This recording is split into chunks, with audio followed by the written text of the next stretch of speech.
Hello guys, this is Kumar. So I've been a Flutter student and I was kind of wondering how to develop applications based on Flutter.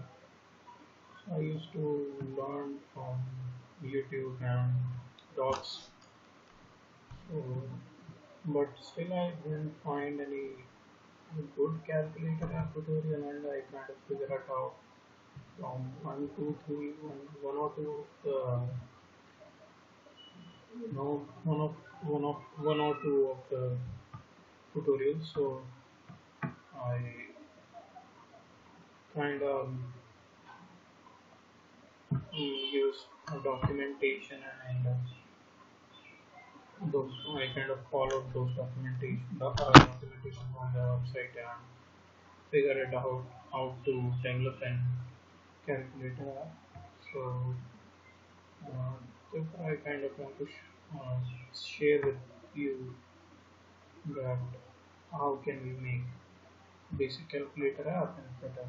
Alright, so what I'm going to do is I have already made this app, and I will make it again for you. So I just assume that you are already familiar with Flutter and install it. And if you didn't, if you want to know the installation procedure and how to get started, I'll link down the videos and tutorials in the description below. So let's get started. So this project is in my C drive, and I'm going to go to the address. I have to create the project, and I'm using virtual Visual Studio Code. Okay, I think editor will not be an issue. So uh, this project name cannot be capital. Yes, you show the error every time. So this is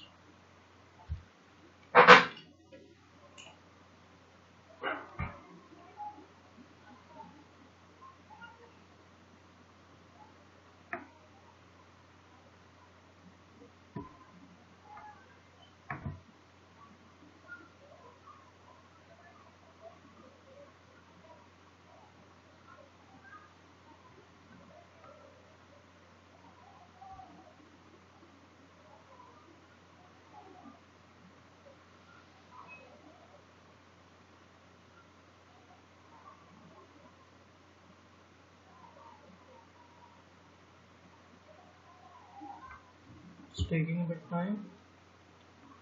So what happens is this command flutter create is used to create a new project in Flutter. So you will see that there is a calculator one name folder been made here. So we use this thing. So bear with me. It's taking time. I have to pause the video. It's taking too much time. So guys, as you can see, this project is ready. This command gives you a sample code base. So let's close this, and we have this calculator on our new project ready here. So I'm gonna open it in Visual Studio Code.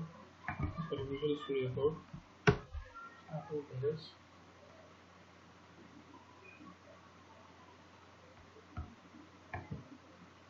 So I'll open this folder. This is my pre-made app, right? So I made this. I'm gonna pre-make it for you. So this is the opening step. When you open for the first time, this thing pops up. So here you'll find a left folder. So in this you have main dart, right? Main.dart file. This is the home page, or the main file, which is loaded when the app is open. So you see this function void main run app. So this is the function which runs the project. Okay. So now this is a normal app which Flutter provides with every starting project, and it's a well documented page. You can see everything here. So let's start this app itself. I'm going to use a screen mirroring because I don't have screen emulator right now. Sorry, embed emulator. So I have using my own phone. So you can see it in there. Okay. So I have to use it.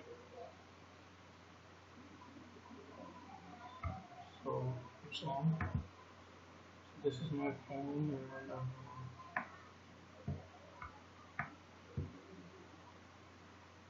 use this phone. So you can see that this is the calculator app which is we are aiming to make.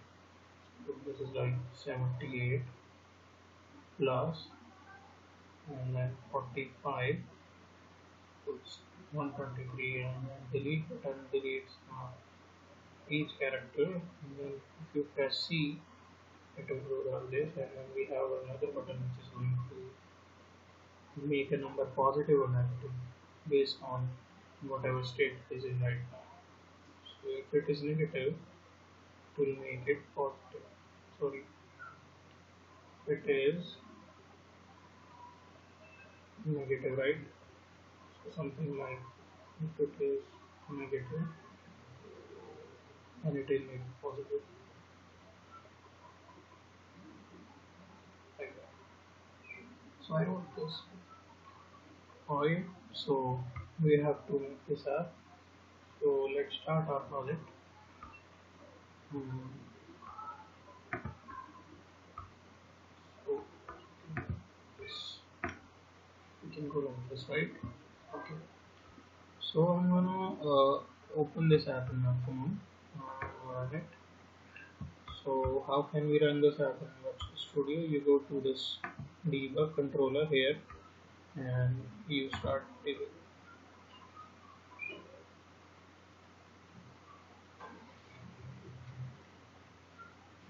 so to initialize the project, to build up the data and do all this stuff. So it will take some time. So as you can see, I don't have it right now until let me build it itself. So until then, I'll tell you some things. I will also keep my earlier build to just with parallel. So if I get stuck somewhere, I can take a look at it. So I hope you don't mind about that. So I will build this app in two files separately so that it should be you know arranged. It would be well organized. Okay, so this thing is the debug console here. It's just normally the app is itself is loading in the phone. So what happens is that this is our normal main.dart, and this is what I used in earlier project. Okay,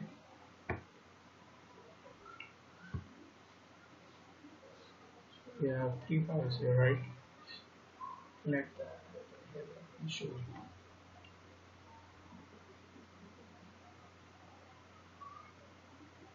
You can fast forward this time. Uh, let's just take it.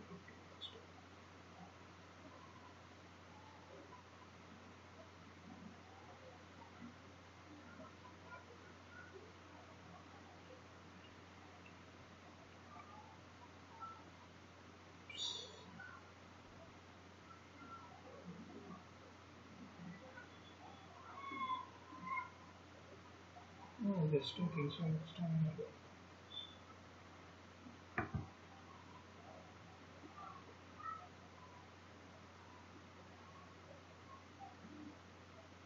Don't I need to do it again? Mm, uh, so until then, I can make you go through the basic structure of the app. So what happens is this, yeah, it build the APK, whatever. So what happens is that we are importing some packages here, right? So it's just like in Java we import files, I mean packages. So we import this package mostly. You will see it in every video. So this is material.dart. It helps in using a material app class, material button class, whatever. So it has everything like that. So yes, this is the demo app which comes with a Flutter project built in. So this has a material eraser button here. Pausing it can see this text changes, and there is an app bar which says Flutter dynamic page, right? So I'm going to close it right now and will again put there, right? Okay, so these are there. So what happens is that I'm going to erase it everything. Okay, so let's get started. So we are importing this package. Okay, this is package Flutter material, right?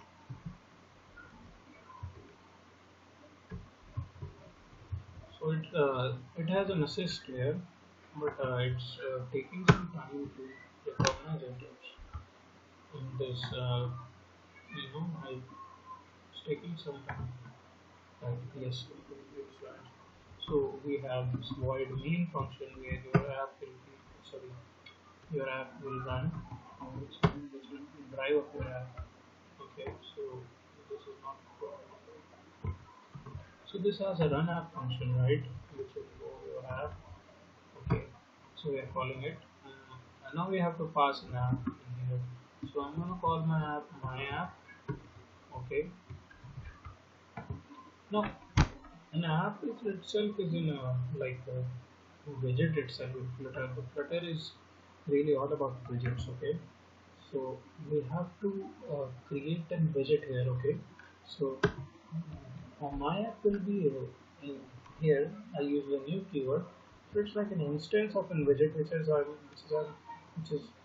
I am passing into an. Okay, so I am creating a widget and I will be using stateless widget. So which means that it itself is not getting changed. Okay, so there are two widgets in Flutter: stateless widget and stateful widget. So with stateful widget, you are able to do dynamic things. So if there is some text is getting changed in the app, you have to use stateful widget. So it's like the definition says that okay, I will show you the definition. Stateful widget, stateful widget. So you can always look into documentation at this website flutter.io. So if you are having an interactivity in your app, you have to use stateful widget. So the app in Flutter they are basically categorized into stateful and stateless. So if the widget changes the user and interacts with it, it is stateful. So obviously we are making a calculator app, then you might wonder that why I'm using a stateless widget. So I'm going to use a stateless widget to on the overall side, but inside it I'll place a stateful widget. So just for organization, I'm using this widget. So I use the my app name. So yes, this is my app. Now you can see the error is down there. So this app, as we are using an app, I'm running an app. I cannot just pass a uh, material app. I have to pass because its app is going. I'm passing it in app. I'm not passing it in widget. So material app is has also it has very you know it has its own advantages. We have these basic properties associated with an app. So there is a theme section in material app which is governing the basic theme colors for the app. So we have to use theme. We can use theme app. It's not necessary theme in the app. So we are providing this with the theme data instance for this thing. So uh, it has a color property. Okay, no, it's primary size property. So what happens is that the it helps in you can look at it. So it will use we are giving the theme color start. I use what the problem I can use keyboards maybe since later is just about theme. So I just decided the basic theme of the app and I'm using I have to give it a home. I mean the main app will be having. So I will use a new my. So in the home app itself will be placed. And the app will come from the another package, another file which I am going to create. So it will be contained there. Okay. So it is my. I can name it my. So I just can okay. I made this. So it's an instance of this calculator home. So earlier in this I named it home page. Okay. So like so it does not exist right now, so I have to create it, right? So what happen will I'll create a file here for this. I will create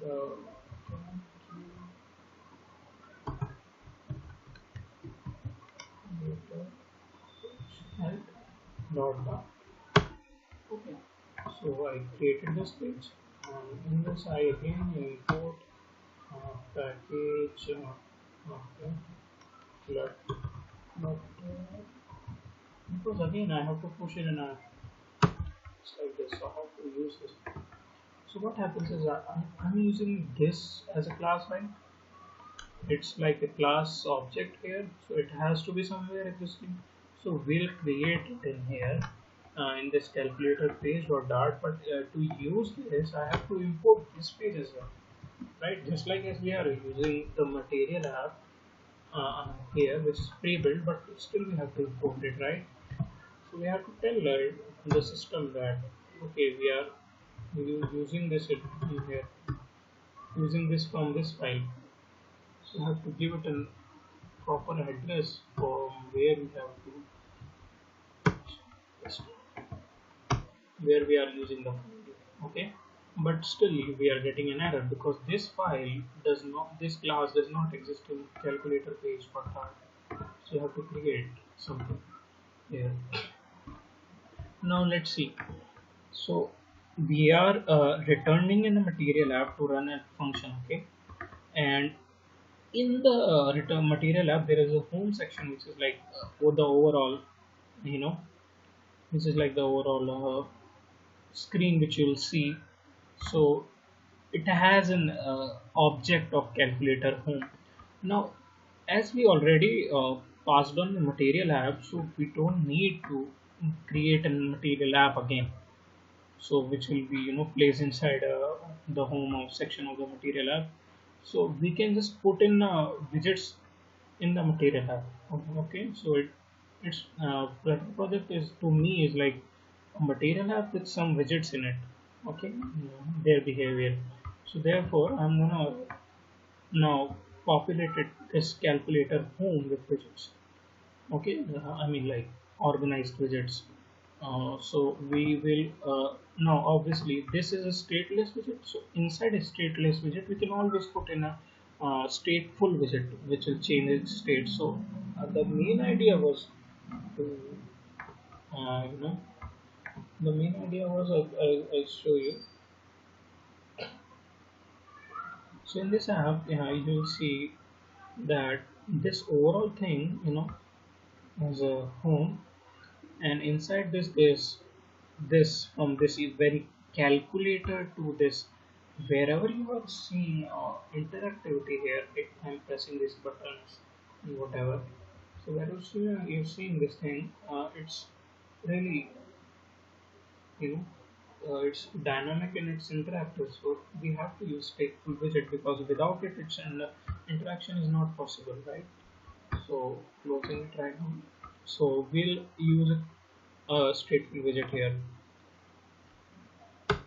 So now I'm gonna have to create a stateful widget. Okay, so state for this is, there is a shortcut in the Visual Studio, so we can use it like this. Okay, so I just again I will show you STFUL. Okay, it will off. automatically create a structure of the stateful widget for you. So as you can see, I named it calculator home. Okay, so I will give it this name, calculator. So which will mean that now, so see, the error is gone. So it knows that this is the stateful widget which I have to place inside the home of the app. Okay, now we'll calculate this app set. So you see that there is a you know this what happens here is that this is stateful.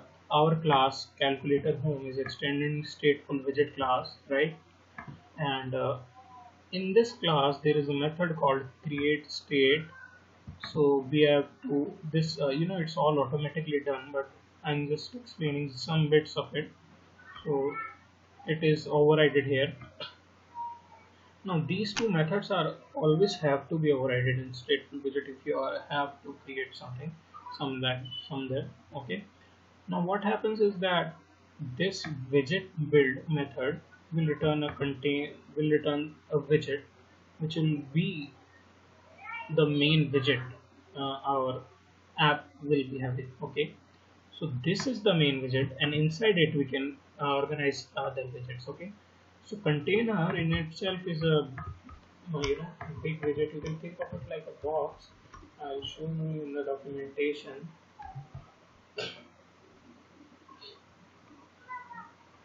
So we have get started, and here you have the widget catalog, and in this there is basics, and here is the container. It's the most basic widget, right? So it surrounds the child with padding and inflated by any borders present in the decoration, and then applies additional constraints and like that. So in the layout, since container combines a number of other widgets, so we will combine number of other widgets in itself. The widget has no child and like that. So if everything is mentioned here, you can just go inside this. Okay. So what I'm gonna do is, you can imagine there is a container inside. Okay. Now in the container, if you can see in the, so this whole thing is a container. No, I'm gonna use scaffold because container does not have the app bar and things. So I'll use a scaffold. I already use a scaffold here. The scaffold is also a widget, just like container. Scaffold is like the total screen, and it comes with an app bar property also. So I'll show you scaffold. I use scaffold areas. Inside the scaffold I use container. Okay. So this scaffold is the whole screen. I mean, apart from the notification, this is the scaffold. Inside the scaffold there is an app bar property, which means like the labeling of the app, whatever name you want to give and whatever icons you want to place on the top of the app. And then there is the body of the app in the inside the scaffold. Inside the body I place a container, so you see the red color, and in the background itself it's the whole container colored red. And then I used a column, right? So you can see the layout here. uh, Scaffold. Scaffold has two things: app bar. It has many things, but I use app bar and body. So this body has a container, and app bar itself is has just a text. Okay, so I used this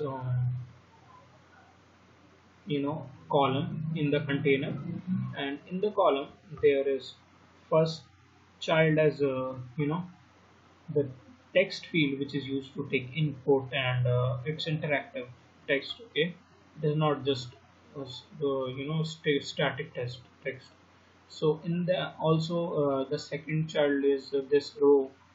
So these buttons are in a single row, and this row itself is the child of the column. So first child is this, and second is this row, then again a child as a row. So there are the children 1, 2, 3, 4, and 5 children as a, I mean, there are 5 row child of this column and a single text field. Okay, so this is the overall layout. So we just implement that only. So we need to change it to scaffold.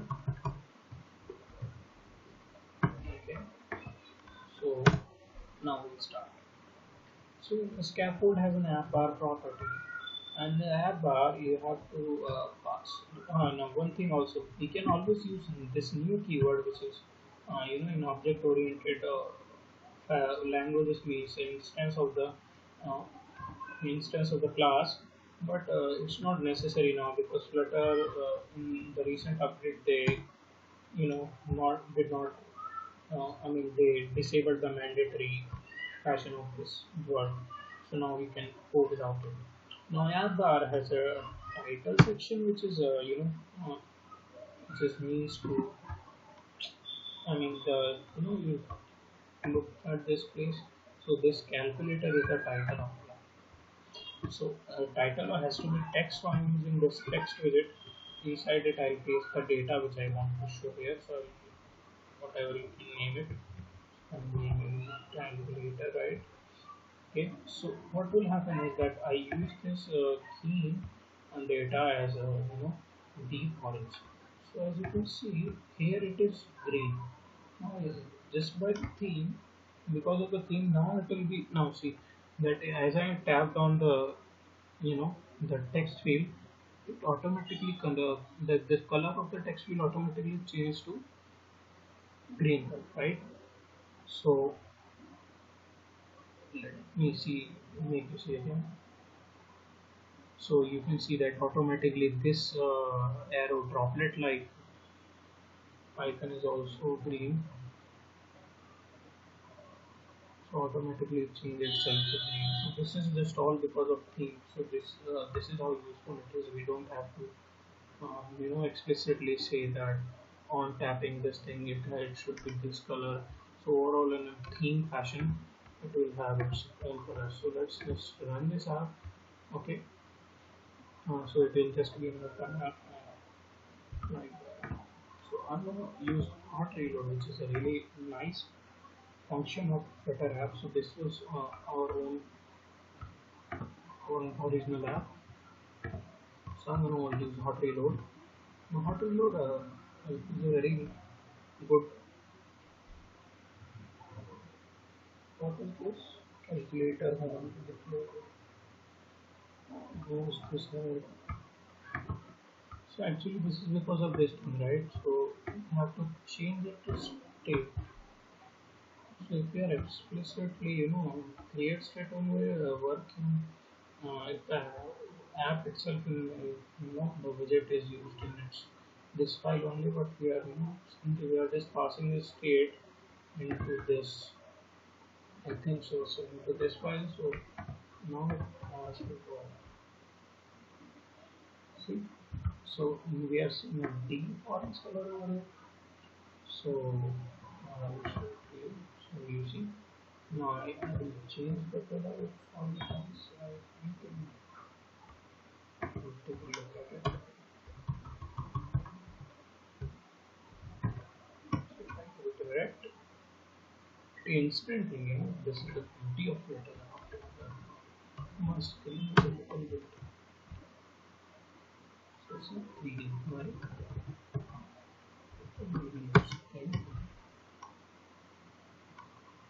So this is not possible in only Android framework. They builds the app itself again and again. The whole process takes a lot of time because of the Flutter hot reload feature. App making is a lot easier. I mean, like, yeah, debugging very easy. So I just give it a title. Right? Scaffold has a body property also. So I will show you the documentation for scaffold.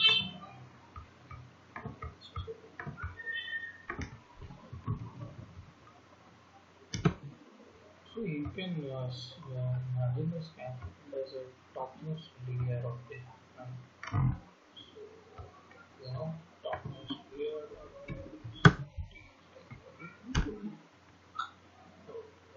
Google it.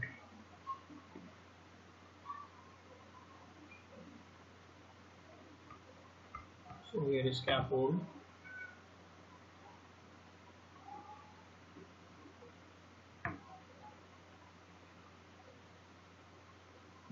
Hmm. So scaffold has app bar, floating action button, location, whatever. So I'm not gonna use it right now. So app bar and a body and like these things. Okay, so it has property body. Background color we can also set to it, and then there are so many properties there. So for definition, it is like remains the basic material design, user layout structure, and then there's so inside the body we'll create our so these is body bar, and now let's the body part. So inside the app we will place the inside the body we will place the whole app. So yes, so body. So we will use a container, right? Containers instance. In this, now container we can, you know, in container we have the child. Inside the child we can, put in a widget. So I'm gonna show it to you where the child is. So what kind of child is. So you will see this. So when see got it. Okay.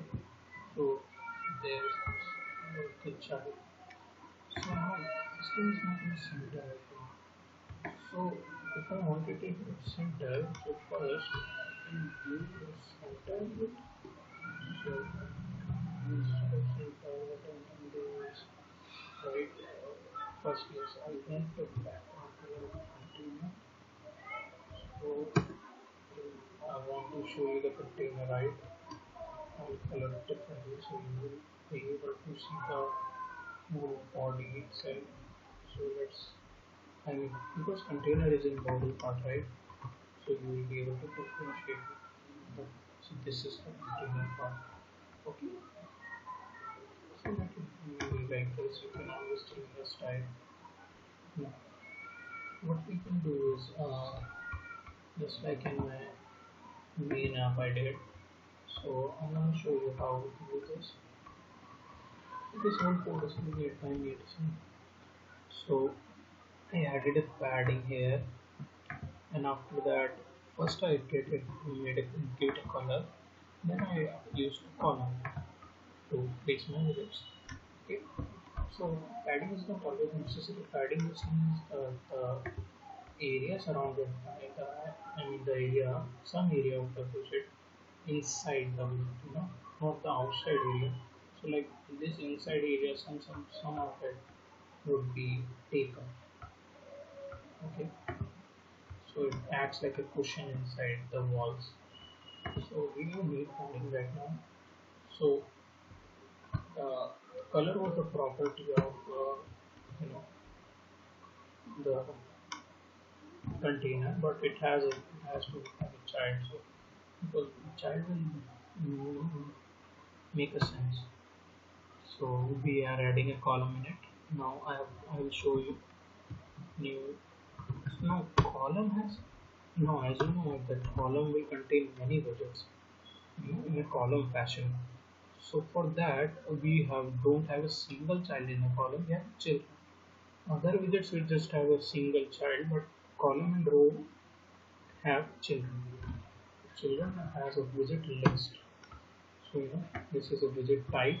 This is a list of type widget, and we have children property for this. Inside this we can place other widgets. So guys, forgive me if we no problem. And this is my first one, so I'll try to improve based on your suggestions. And this is without any cut without, and I think this is going too long. I'm trying to explain everything whatever I can. So just see that we used to.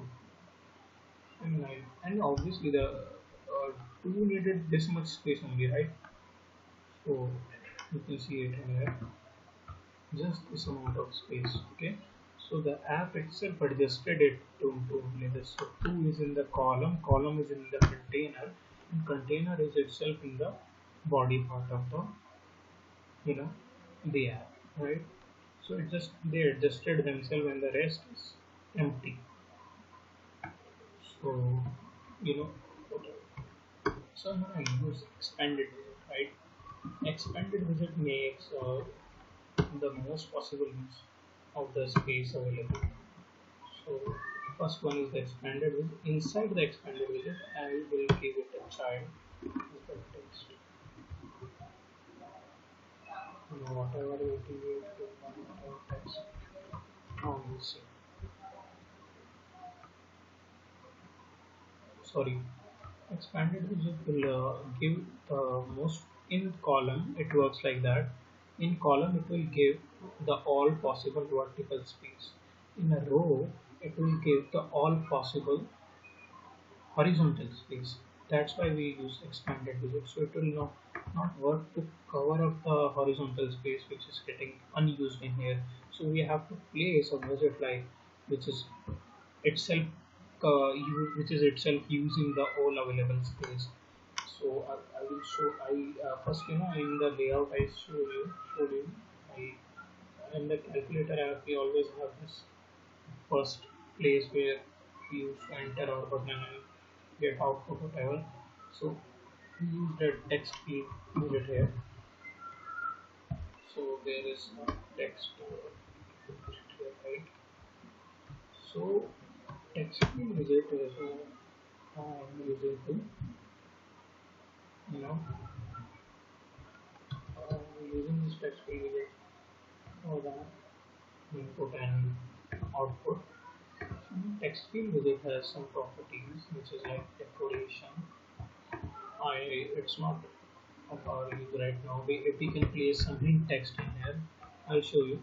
And then a controller property. The controller is the very useful property, and then text align property, that where do you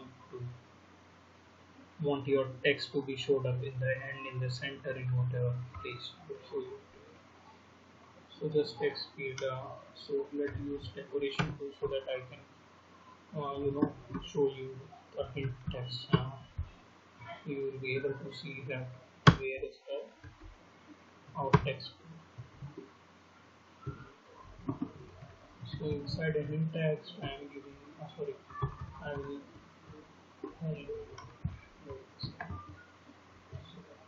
Now for reloading. So see, here we have the hint text. Okay, now I'm gonna show you the text align property. Right now it's in the left corner, right? Now we'll change its corner. So in the calculator I always see that the text appears from the right corner, so I will use text align dot center first. I will just show it to you. See, it is in the center. Text is in the center, and I will show. So this is what I use, right? So this is just a hint text. It's not the value which is given in the text, right? Okay, so it's not clickable yet because I don't want the input from the keyboard. This was all I also wanted to. I don't know, somehow the keyboard is appearing in my original app.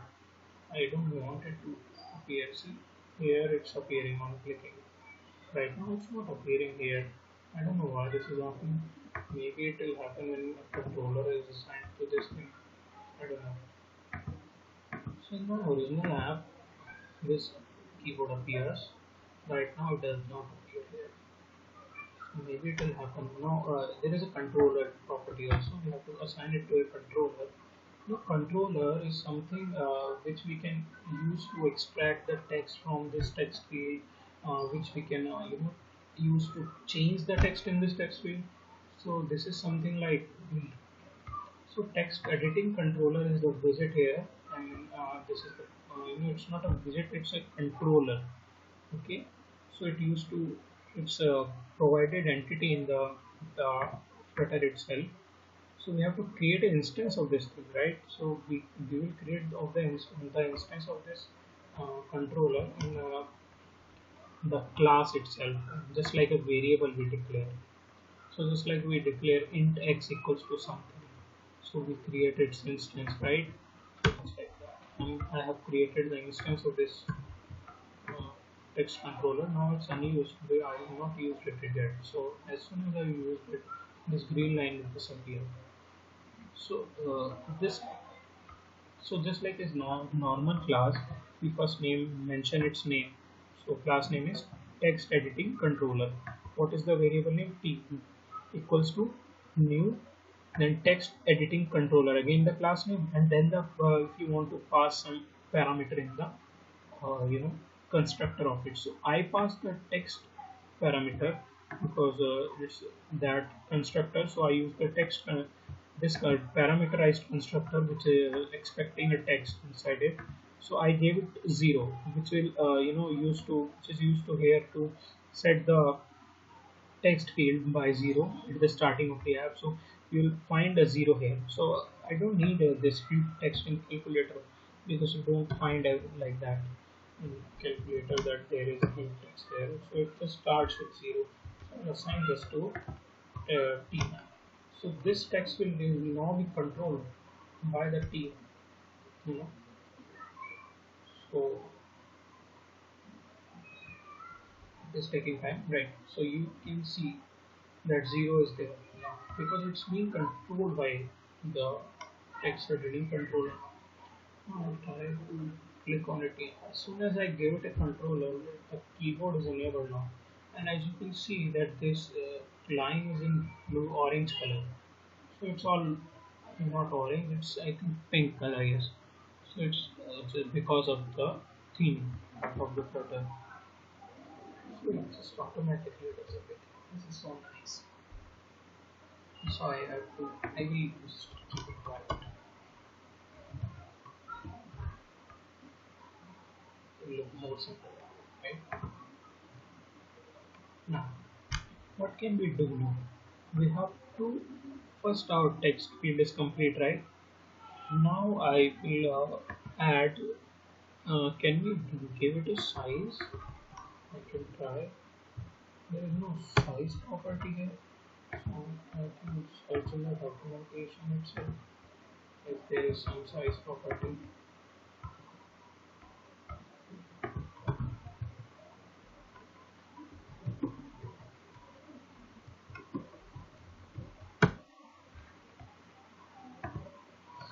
yes.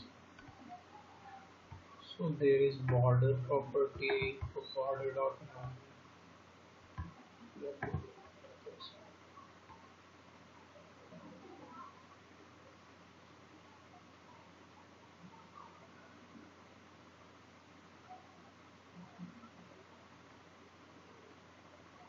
Hmm.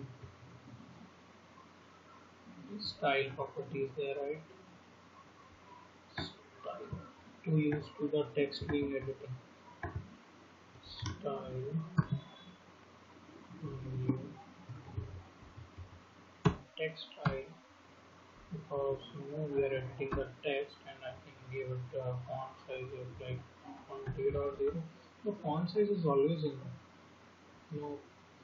double. I think you could. I heard this somewhere that you don't have to use a double part here.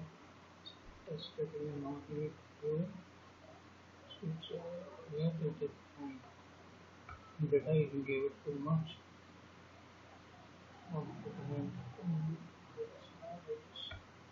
Let's see. We'll make it in center, then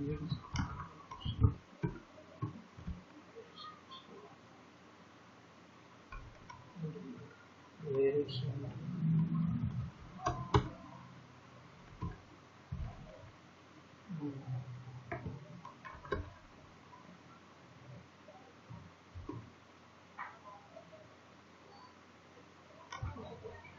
what is the name?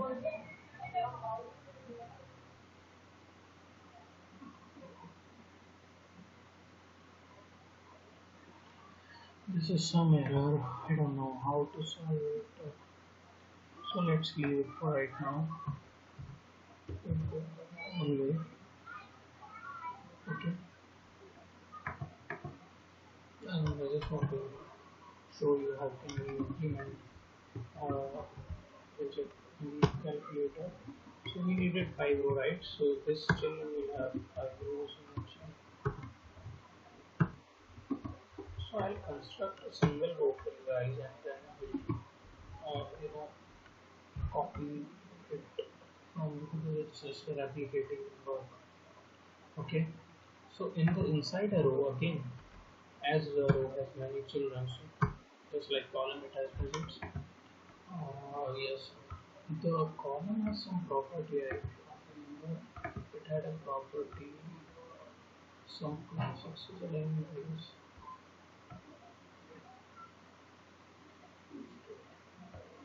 No, I didn't use it in this. So let's use it in the application itself. Mhm. So we are pushing it widgets, right? So if I just added a column just below the text field, they will be like stick to each other. So I have to give some space. Now container in column itself does not have a padding property which will keep them separated, right? So I will use the padding is a widget itself. So padding is also a widget in itself. So I will give it a I will just as another children to the so the padding will appear like padding will be here as a widget itself. So first is text field, then a padding, but it will be hidden, so we'll feel like there is some gap in then the columns. I mean the rows with buttons.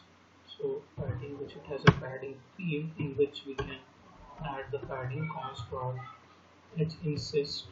What is it was const edge insist all, and maybe we can keep it 10, right? So let me show you where will the row appear right now. New text hello, right? So just for 10 minutes. So see now it's after some gap. Now if I comment this out, it will be stick to the text field. You can see it, right? It is here now. And as soon as I give it a padding, so I'm assuming you are a beginner and I mean, I'm also a beginner, but I'm assuming that you have some doubts and why I'm using everything. So I am trying to explaining every part of the code with experimentation. Also, that's why this video is taking going so long. So right now, as you can see, this app consists of 5 buttons. Okay, these are all pressable, right? They are buttons. So this consists of 5 buttons in single row. So there has to be 5 buttons, right? Now, what happened that when I was developing this app, what happened with these buttons, right? They were not taking up space from. Okay, so as I said that if you are not giving expanded in a column, so they'll be not taking space vertically. So as the row is the children, I mean child of the column, you know, so they'll take the space only that much they require. They'll not fill up the screen. So you see that if I will show it to you right now.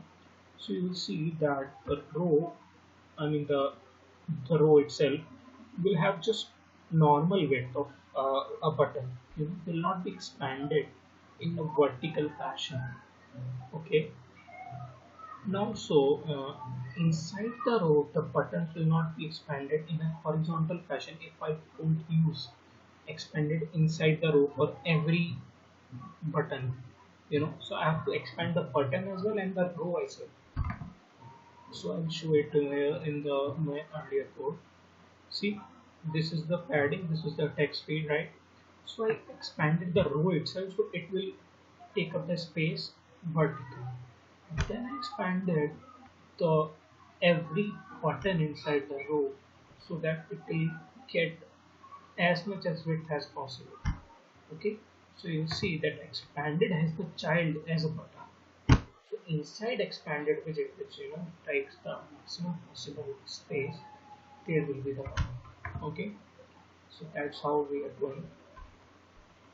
So we will right now I'll show you without expanded. So I'm using material button. So I don't there. I just heard about I knew about two buttons in the you know.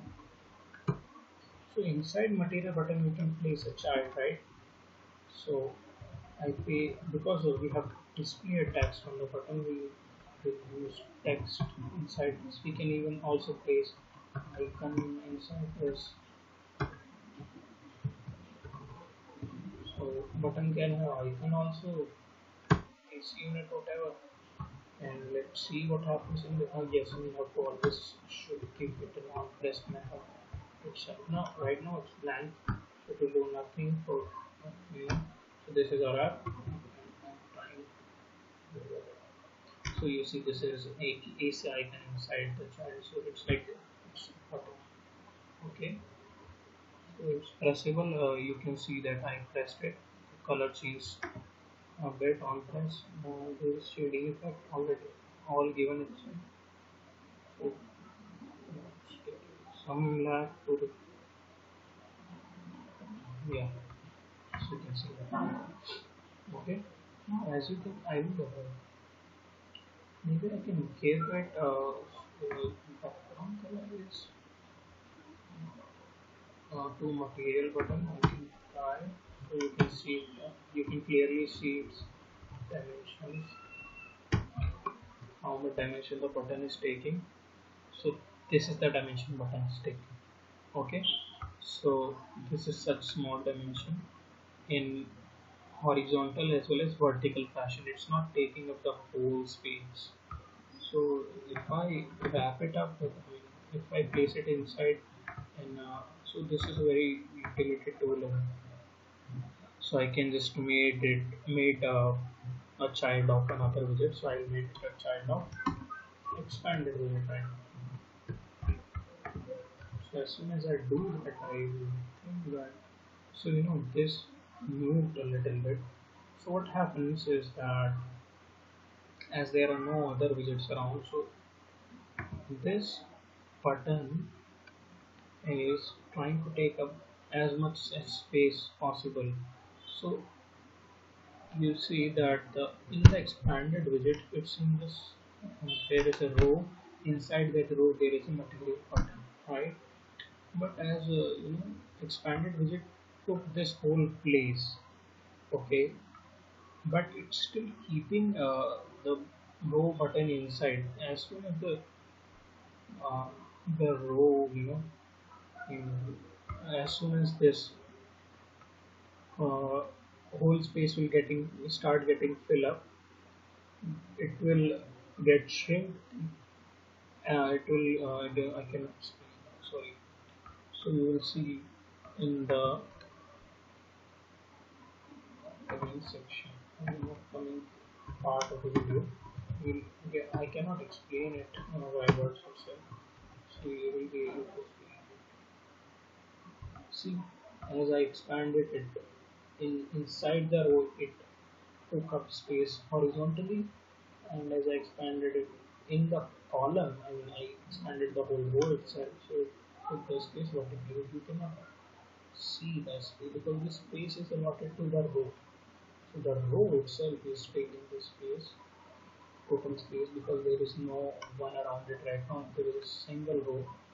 Okay, so just like that.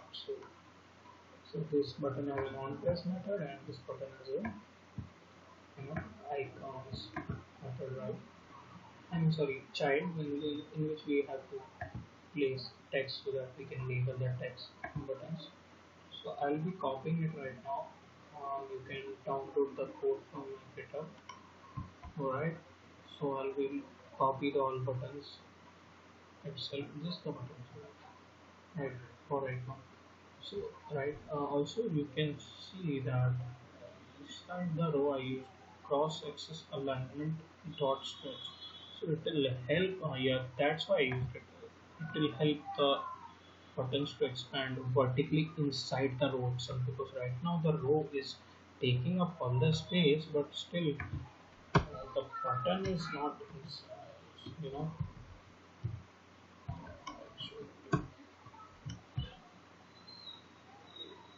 See, now this whole screen is a button. So the button took the row took the whole space of the screen, because I gave it in the expanded, right? The whole left out space. See, there is this padding, there is this text field, and then the whole took out. See, it took all the space, but still the button was not button as a child of the row was not allowed to. So I used cross-axis alignment. So in the cross-axis, now it is allowed to take the whole space. This property I used for that. I understood it this way only, and expanded. I used to horizontally take up the whole space. So again, uh, in column expanded is used to give the horizontal space, vertically available space to the child, and in row it's used to give the horizontal space available to the child. So when I used expanded on material button, it stretched along the horizontal axis. And when I used expanded on the row itself, because the button is the child of the row, and the row is the child of column, so I can use it on the row. First I have to use it on the row. So when I use it on the row, it the row itself expanded.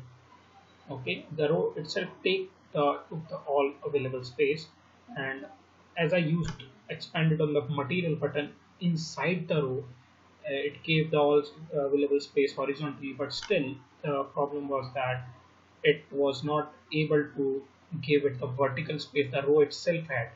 Okay, we give the space to the row, but the row was not able to give the space it had, it got, to its child button.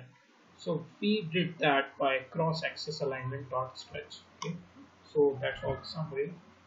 So now I'll explain a button to you. So in calculator, we just want no not I mean, we don't want too much inside a button. So as in the layout, you will see that layout is a scaffold. Inside a scaffold, there is a tab bar and a body. Inside the body, there is a container. Inside the container, we have one column. Inside the column, we have, 5 rows padding and a text field. Inside the row we have, now we have 5 expanded, and inside an expanded we have a row. So for each expanded we have 5, and we have 5 expandeds, right? So inside a row we have 5 again expanded, right? For 5 buttons of each row, I think there are 5 buttons. Yes, 1, 2, 3, 4, and 5, right? So there are 5 buttons, so we have again have 5 expandeds, and then inside each expanded we have a material button. Okay, so that's how it will go. So I will show it in the code. So this was the scaffold, and then there is this app bar, and there is this title. Okay, and then there is the body has container had the column had the text field, then the padding, then the expanded, then expanded had a row had every widget in expanded widget, and that widget was material, right? So that's how it will work. Now I'm going to copy this whole buttons. So now I made the UI. UI I have copied from my earlier code, because I don't want to give it again and again. Alright, now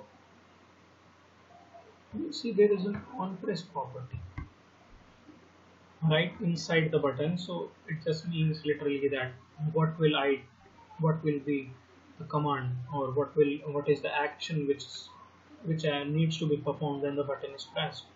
So we'll have to give a function for this thing, right? So I'll show it to you, but first I need to define these functions. So I did that. So the logic behind this app was that there is a basic logic. So C performs, right, the clear screen, so it will clear whole buttons. So I named the function clear screen. So when I press the button, the screen should be cleared. And then there is the plus minus button, which just means to you know change the uh, present present state of the number.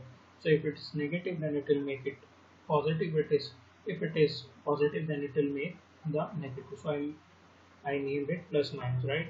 Then there is a percentage button, which is used to calculate the uh, you know the percentage. So if there is 70 percentage 7, so what will be the 7% of 70? It will be 0.4970. Okay. So, no, no, 0.49.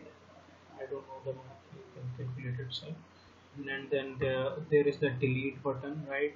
So delete button means to delete the last character of the inputted, you know, like this.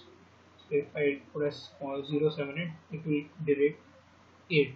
So I did not made a function separately for this thing, because this button was not the function of this button was not getting repeated a lot. So I just made it here only. I did not created a separate function, so I defined it itself here, right? This can be done as well, so you will learn this also. And then the normal you know every button else button, right? So yes, so percentage is kind of operation the calculator performs, like just like the multiply symbol, the like the minus symbol, the plus symbol, the the basic operation. So I can categorize it in a operation. So just a press operation. This means that some operation is pressed. So we have to trigger it a mathematical operation. Okay. So therefore I name it. So the percentage, the plus, the minus, the divide will all share this operation as well. Now you will observe that this press operation has having an argument, which is the symbol of the operation. So every time a button of operation is pressed, we'll also pass that which operation is pressed. Is it a plus? Is it a minus? Is it addition? Is it a divide? Is it a multiplication, or what? So therefore, we'll be able to know that what operation we want to perform. And then there is the normal buttons. So whenever I want to press a button, it should be added onto the screen, like should be appended onto the normal screen. So for that also I just defined it in itself, right? So here our controller will come to our rescue, that how can we give it input here, how can we change the string which is getting shown here, right? So let's go. And then there is this equals to function, right? So equals to just means that now I want to now I want the computed result. So we will define the function. Okay, so this is the we will define the functions, available function in this our class which we are working. We don't want to do anything in this calculator home expense faithful budget class, because it will just it is just like taking the ready-made widget itself and giving it to there. So all the work will be here. So in the logic part right now. So obviously our numbers we are dealing with, we also provided this dot. Dot means decimal, right? Okay, so decimal we provided, so which means that our calculator is also able to do floating point operations, right? So we are using double data type. Now I'm using num1. Okay, so I'm using variable called num1, which will hold the first number. So our calculator works like this, right? So what happens is when I press a just delete this. So when I press number, right? When I press an operation, So for like I want 78 to be added to some number. So as soon as I pressed first, the 78 will disappear. Now I want the second number to be added. So I want it to be added with 45. And then I press equal. And then I get an output. So you can see here that we are dealing with two variables and an operation, then a result. So they both need to get stored somewhere. Therefore, I use double num1 and num2. Let's name it, and the result also is double, right? Num2, like you can name it whatever you want. So, and then now I will target each function 1, 2, right? So, what will the plus minus function do? So, first of all, we want the clearest function to be implemented, right? So just like this we do normal functions, we just give it a name, and if there is some parameter here and parameter, okay. But there's something special in this Flutter which is called set state function. The set state function notifies the Flutter framework that there is some state being changed in here, right? So this function we have to call. So just as the normal, just try, yeah, if you're going to write it, think that these don't exist, so you're calling a normal function inside a function, and then this function is an argument. I think it is an argument, whatever this is a syntax. So it has a parenthesis pair of parentheses inside and a pair of curly braces inside. Inside these curly braces we write output. Okay, so we want the text to be clear inside the app, right? So what we'll do is we have the controller, right? We made it we made it here, right? T1. Okay. So what we want that T1, whatever the text T1 has, so T1 dot text is equals to 0. Simple. So we are just this logic is behind this. And whenever the button is pressed, whatever text T1 has, it should be 0. Now, because you can see it in the output, it changed to 0. Okay. So this thing is done. Now we are targeting, we have to target the plus minus button. Oh, sorry, I will explain it every button. Now we talked about clear, we will talk about delete also. So how delete works, right? So the delete button will try to find the delete button. Here it is. So in the delete button, I used didn't define any function for it. I want it this way also, that I don't want a function to be defined and then to be called. Why not define it here itself and get called here itself? So what happens is that you in on pressed you type in a pair of parentheses, then start a normal bracket, you know, and then this bracket is for that. Okay, so then this bracket is in here. So see, this bracket and this bracket is a pair. Inside that bracket you have to write that inside this pair of bracket you will write the set state function, which I already mentioned, that how to write this function. So the logic is that I will what I'll do is I'll take a string s, okay, and I'll take a length of the present text inside this field. So t1 dot text, so whatever text t1 has, I want the length of that text. So t1 dot text dot length to be assigned in L. Okay, so L will have the length of the text of the t1 field. So if it has like 7, 8, something like that, so it has length of 0, 1, 2, 3, 4, I mean 1, 2, 3, 4, 5 characters. Okay, so L equals to 5, and then I will, what I will do, I will take out the last, I mean take out the whole string except the last part, right? So for example here this is 07844, right? So I want 0784 only. So I want the 4 characters, or overall it has 5 characters, but I want the 4 characters. So for that I'm using substring function of which is available for the string class. So text as a this text is of the string object. So as it's a string object, it has action access to the substring function. So therefore, it has parameters like from where you want the substring and till when where you want substring. So I want from the 0 to the last minus 1. So last was 5. So 5 minus 1 is equals to 4. Therefore, I want the substring from 0 to 4, right? So substring will be here in this case 0784 only, and the last 4 will be omitted.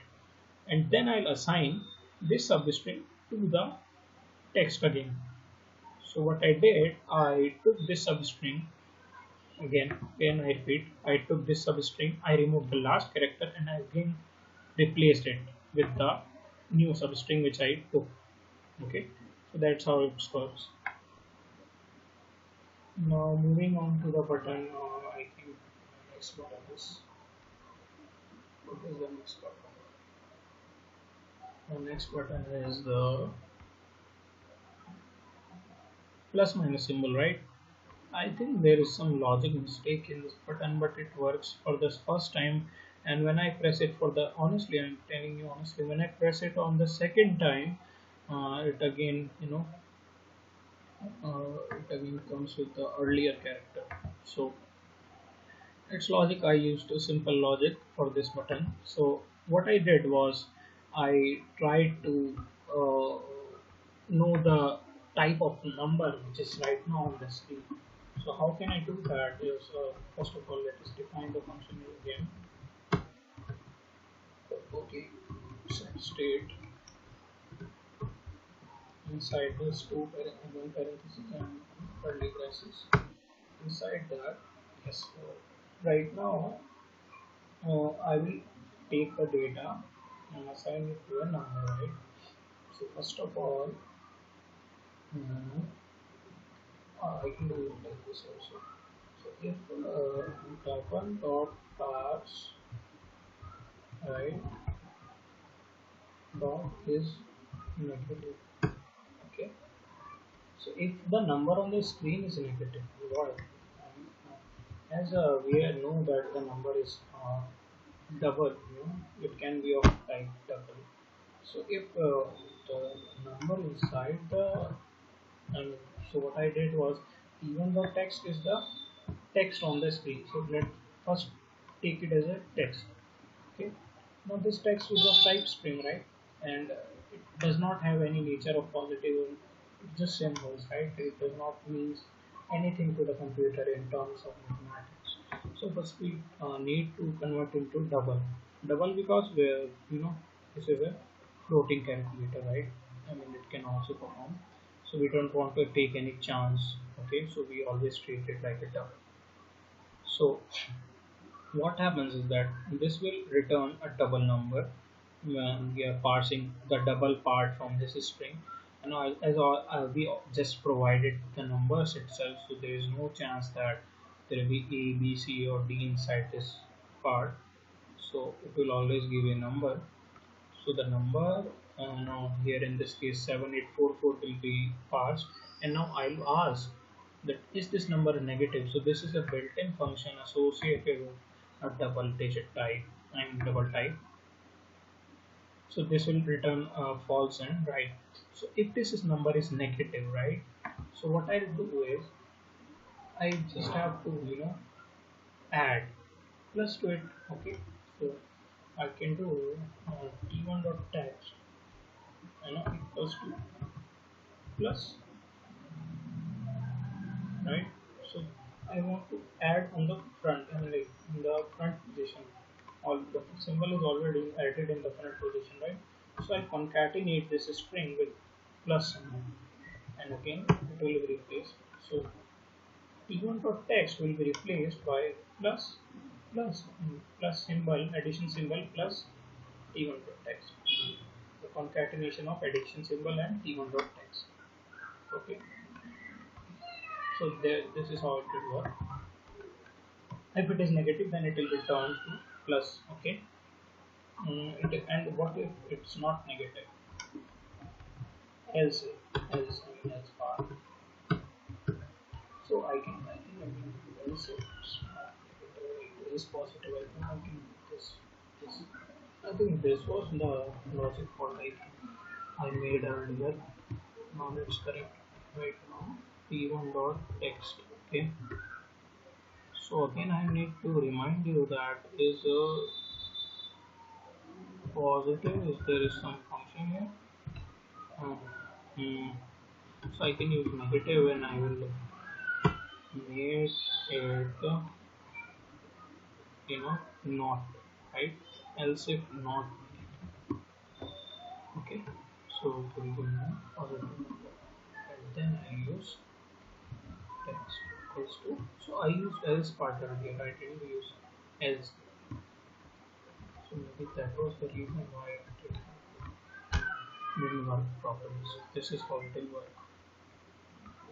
Now again moving back to all our buttons. Okay, now press operation, right? So the press operation is not a big part. It's not a big function. What is just one logical instance. See. So whenever I press, normally I press a button. So I want to enter the first button, first number, right? So as soon as I press any operation like divide, I want. So what happens is that the number which I pressed earlier must be recorded somewhere. So first we have to record the number which is pressed. And then we need to remind ourselves that this operation was pressed so that we can arrange it with the other operation, other number to be operand, to be operated on. So we need to remind, we need to get, we need to save the operand, we need to save the first number inputted. Okay. So this is the only function of the press operation function. So what we can do is write press operation, right, and it expects a symbol date. Symbol not as we know, symbol is the built-in type in the program stored in the end. So I am not using symbols. I am using symbol one just to be safe. I don't want to mix around with data types. So to store the symbol, I will just make the data type. So it's yeah, it's already right. So I will have to declare it here. Okay. Yeah. Sorry. Now I need to store the symbol, right? That symbol was pressed. This is just a parameter. So every data type I have to type this. So if symbol is equals to plus if the plus was pressed, then already I can just write it down. This is pressed. Number one which is pressed was double. Again I have to store it. I have to convert it to a number. So t1 dot text. Okay. Okay. So t1 dot text. Okay. And whatever I have to record the symbol as well. So symbol one equals to plus if the symbol was this, then c equals to plus, right? Assign c equals to plus. Okay, I have to think about the data structure here. So I take stores multipliers. So it's like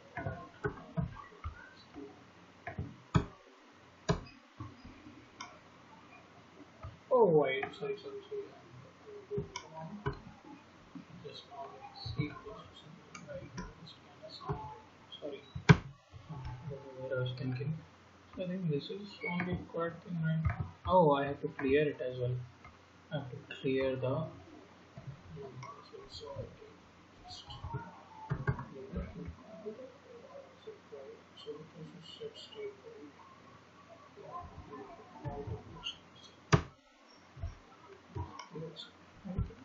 So I defined it already. So these three things it has to do.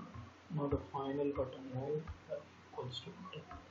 So what equals to button will do? It will ask for the second number. I mean, it will wait to the second number. It will convert it to double, and then it will do the coding function with the enter button. I mean the enter data which we stored in the rest operation, right? So where is the? I'll just copy it. It's too big.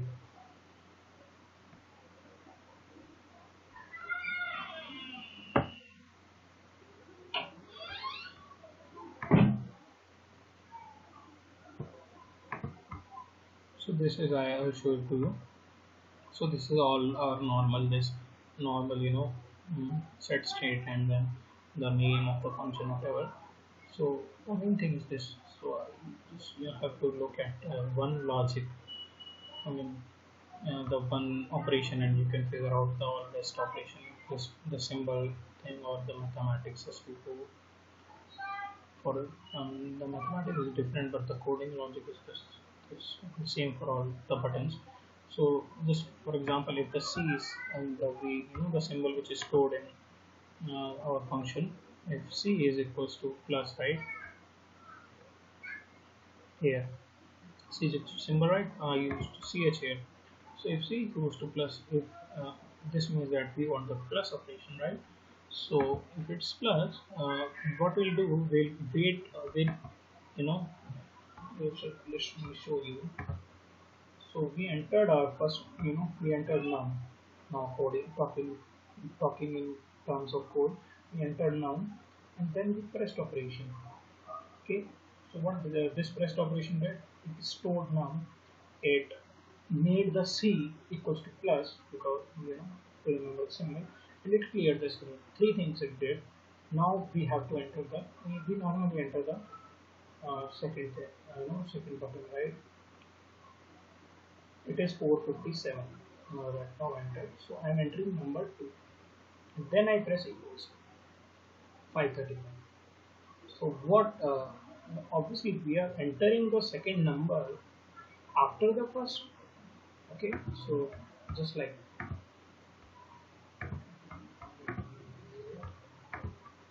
all right. So that's how it will go. And I think I made a mistake here. And the mistake is I have initialized no 0. Okay, because the because is because this is because yes. So this is because if by chance the user did not enter the number 2, okay, and there is nothing on the screen, because we are already mm, it is always on the screen. This is even though text is 0. Okay, just to be safe, we are by default having that if the user did not press any number and he is trying to get equals to, so just by default the calculator also do that. It just adds or whatever do the operation with 0 itself, right? So it just do like that. Okay, so it will work like that. uh, so right now yes, we are working this function. So we are taking the input whatever the updated screen has no number, just like I demonstrated.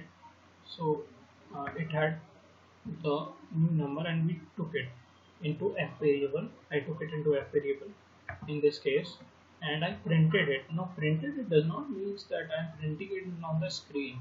Printing means that I printed it on the console. So you can see that in the console you are seeing this number 457, right?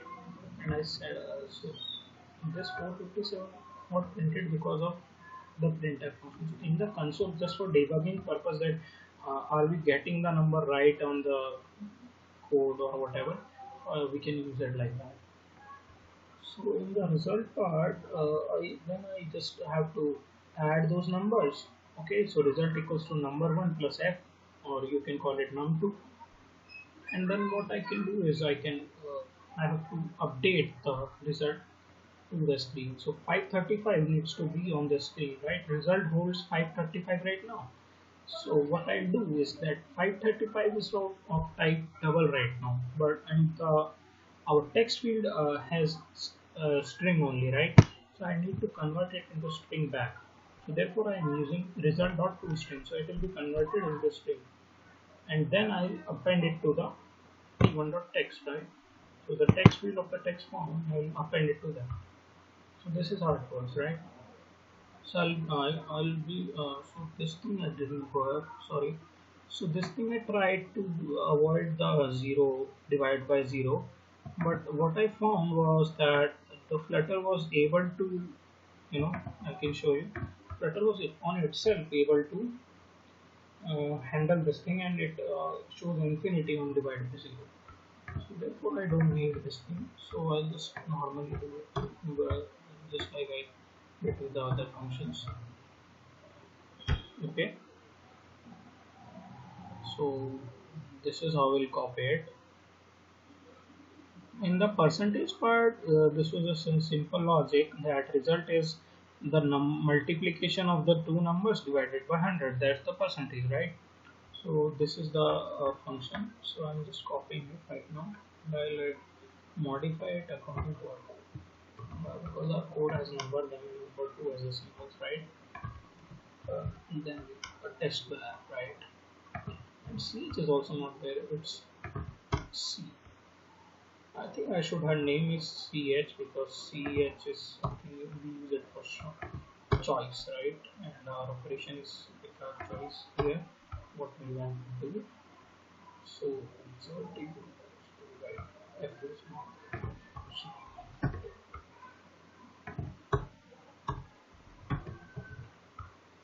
Okay, why is not showing here? I think we need to declare something. Correct. Now to replace it with,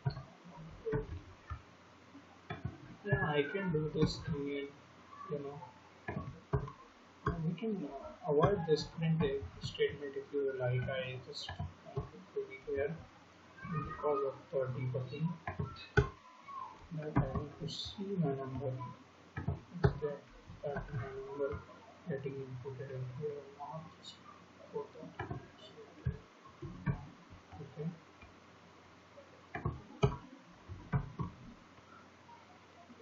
So there's some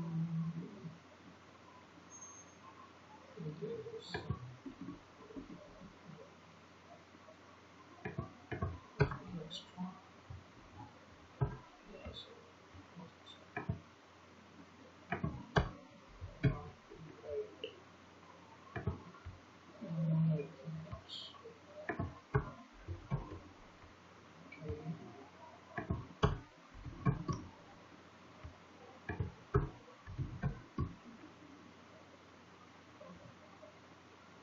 So I think our app is complete now. There is no error. So it's time to test ourselves. So this was our original app, and I did all the coding. And now I want to log into this. All things go correctly. So you can see the app right now here as per our code. So that's 78. It's getting typed correctly, right? The C button works correctly. And then let's try out the plus minus button.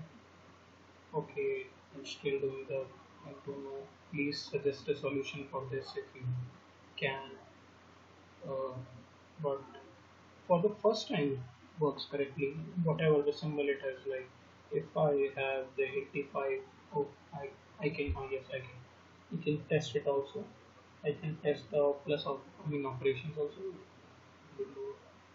So this is working, right? So if there is a negative number, it will turn into positive.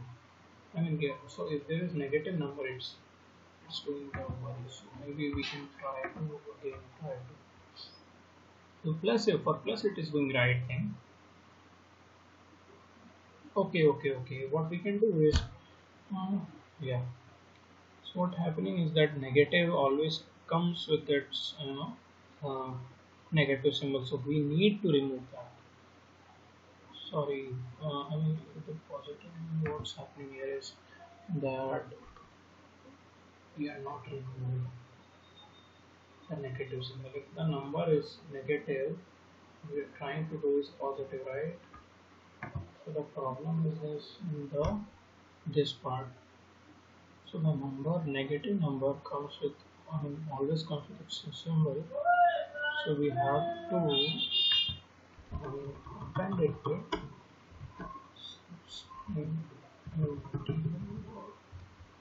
text. We have to append it with the rest of the t1.text. Text here, dot the substring. And from this, just from this, again, leave it like this.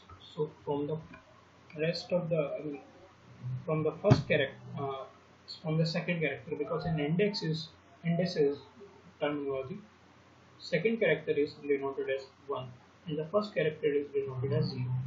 So from the first to last. So for the last I leave it blank. Now it should work. Now let's try it. Not reload. I think so. Not reload. Yes. So 78 negative. Yeah, it's fine. Thank you. So we remove the bug and I think the app is working fine. So guys, this is it. I'll try again. It's infinity, right? So this is the basic app. I did not did not did much. I just wanted you to learn the basics. I didn't want you to learn the basics. I just wanted to share what I learned, right? So this is the app. I don't know why this thing is appearing. I would say because of the UI that it provides. Yeah. So I just wanted to you just share you what I learned, and please please forgive if I make. This is my first video. I don't want it to be excuse, but please forgive. I made many mistakes. I know. And please suggest me whatever I can do better, and you can also clone and port my repository. You can always give me better suggestions, and we can work in an open manner. I always believe in open source. So thank you guys so much, and I hope I'll be able to make next video as soon as I learn anything more. I'm trying to learn, and you can always follow some great people. There is a channel which I will link. It's a great channel. You can have a look there also, and you can try to follow the Flutter documentation. Okay, guys, thank you so much. See you next time.